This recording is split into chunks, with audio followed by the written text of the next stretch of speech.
Welcome to another Smart Money Concepts video.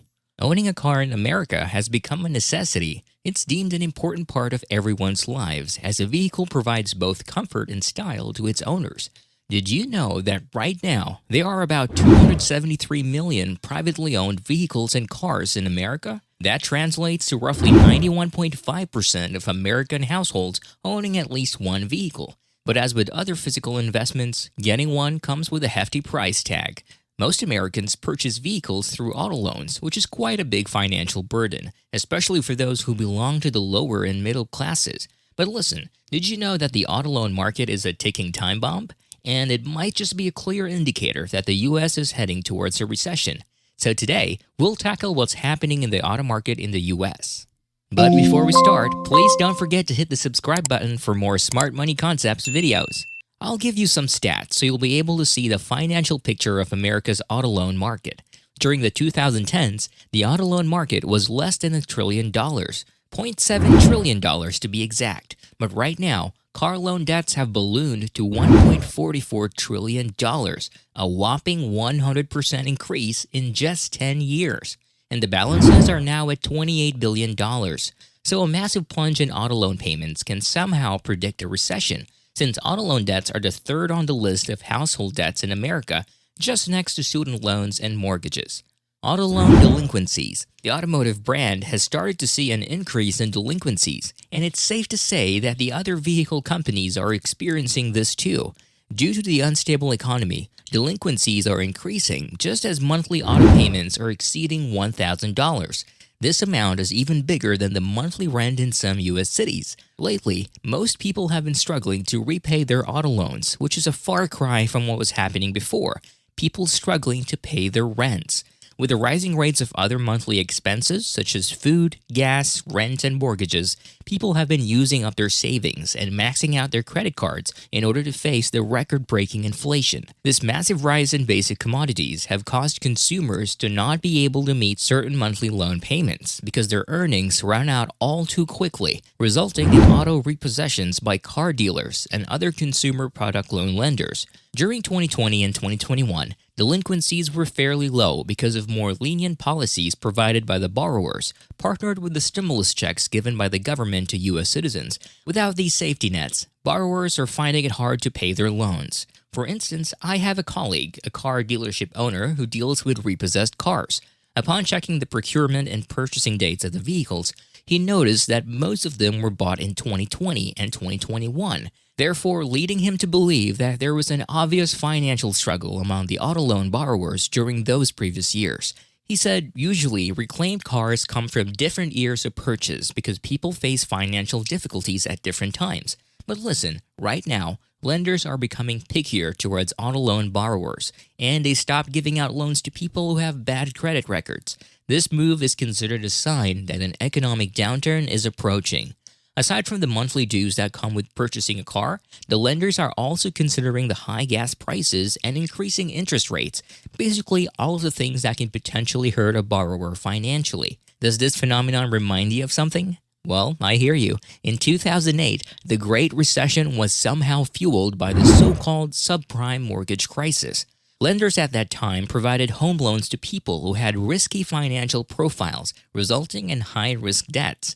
And it was such a bad move because when interest rates surged in 2005, these subprime borrowers failed to pay their loans. Worried about the looming economic recession? We're here to help you. Just hit that subscribe button and the notification bell to get notified whenever Smart Money Concepts posts a new video.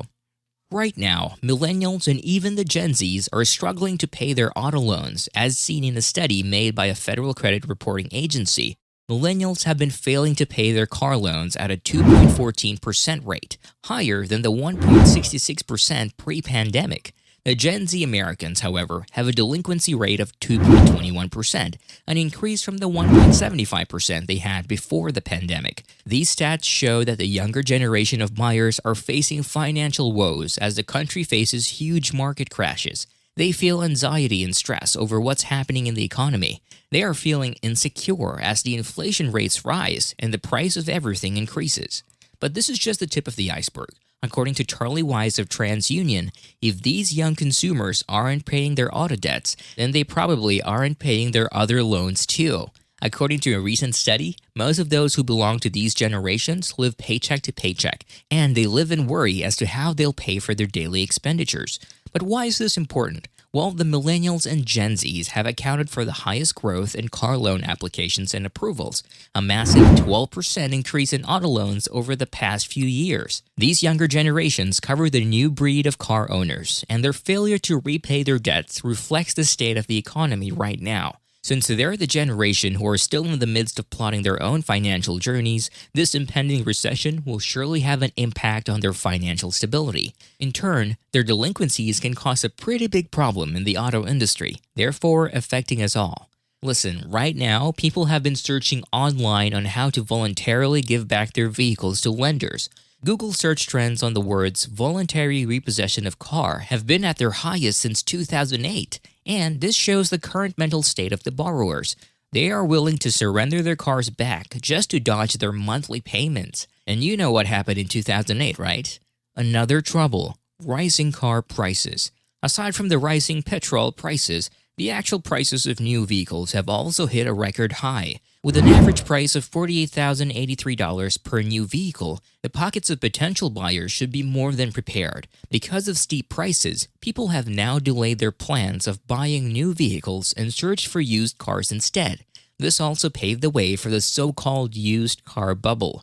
The law of supply and demand actually caused this used car bubble, because when the balance between supply and demand isn't met, prices have no choice but to spike up. You'll often hear me refer to this phenomenon on Smart Money Concepts as Economics 101, Supply and Demand. Because of high prices in raw materials and shortages in semiconductor supply, the production of new cars was greatly affected, and because of this, the dealers need to escalate the prices of the vehicles in their inventories. Here's the thing: the used car market depends on this. Owners selling their current vehicles so they can upgrade to newer ones. But since there are a plethora of reasons why new vehicles are hard to attain now, think high interest rates, low supply, overpriced cars, and strict policies of lenders, these owners withdraw their plans of trading their old cars. This leads to a shortage of inventory, and therefore the bubble. But somehow, there's a possibility that the prices of used cars will stabilize in the next few months, but there's no guarantee. Want to know the best ways to stay financially afloat even during these times? We got you. Just hit that subscribe button and the notification bell to get notified whenever Smart Money Concepts posts a new video. Okay, so here's the thing. Because of the current auto-related troubles like the bursting of the car loan bubble, higher prices of new and old cars, consumers are the ones greatly affected. Car markups are expected to increase, which leads to consumers paying almost 50% premiums on brand new vehicles. Just this May 2022, new car sales saw an 11% decrease from the previous month's rate, which is probably the effect of the current supply and demand problems in car inventories. And this leaves you with the question: should you sell your car right now? Well, if you don't use your vehicle often, if it's just hanging out in your garage and you think you could use some extra cash right now, then yes, you could probably sell your car. Just go to the nearest dealership in your area and negotiate your desired price. With the state of the market, you can probably get about 30% more than your car's real worth, more so than if you were to sell it on your own privately. How to prevent car loan delinquencies. The key to avoiding delinquencies is to study your finances first before taking out an auto loan.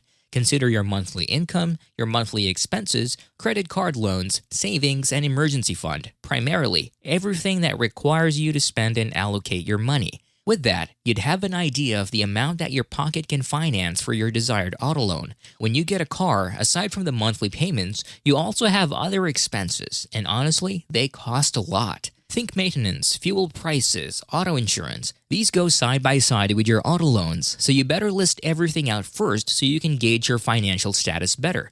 Don't be pressured to buy a car that is way out of your budget. In the current market, it's better to be practical than pretentious. If you find a vehicle that suits your needs and budget, then it's best if that's the one you get.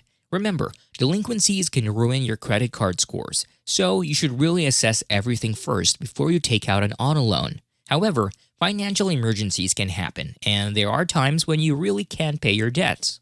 So it's best if you talk to your bank or lender and tell them your current status. From there, talk about the possible options. For instance, refinancing your loans so you can pay them again regularly. Just a cautionary tale. Don't refinance anything while interest rates are at an all-time high. And remember, loan extensions often raise the interest rates of your payments.